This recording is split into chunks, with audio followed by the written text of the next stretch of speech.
Ross here. Here we are, another season. Winter looks like we're actually going to get to ice fish.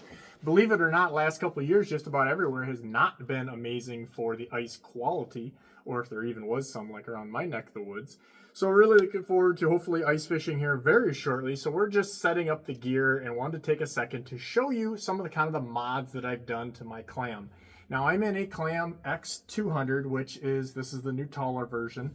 And I really like it because I have a lot more room this way in order to, use longer rods, get that flasher and heater out in front of you and not tripping over. We also have the side doors.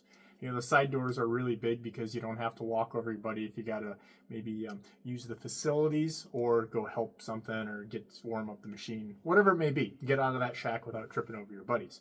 And we'll show you some of the other kind of little mods I've done. Like here, we've got a little cord deal. We just zip tie that through and got a couple little towels here. You always need those. Also putting a pair of forceps or nippers or something like that because things tend to fall out of shacks. Then you don't have them. So kind of like to keep these things with the shack itself.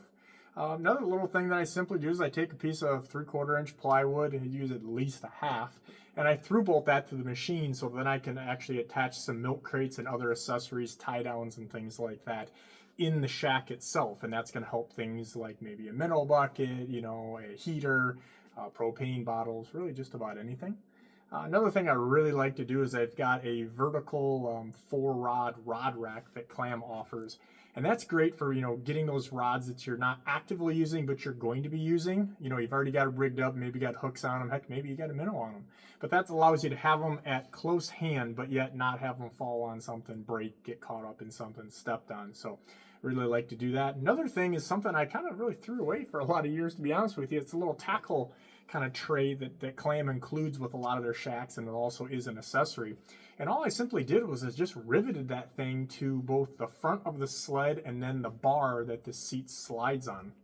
And that's really key for me because a lot of those little items you want to sit down, if the thing moves around, it's going to just end up all over the place and you're never going to use it. So having that kind of permanent there is almost like the console in your truck. A lot of little catch-alls, things you're setting down, whatever it may be. I use a little Lakewood wallet that is a working thing, and that tends to get set on that as well.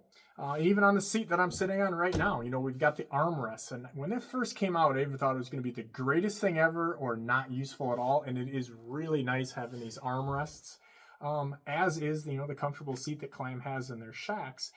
But the little storage bag on the back is also really key. Another thing, again, just having stuff there, that I know it's going to be there. I keep extra minnow nets, headlamps, things like that I'm always going to need, but tend to end up all over or froze or stuck to the bottom of the shack. And so that simply slides on the back of the seat. So that's really kind of a nice deal. A lot of little modifications you can do to your shacks. Love to see yours. Put some in the pictures, comments, all that good stuff, whether you're watching this on social media or on our YouTube.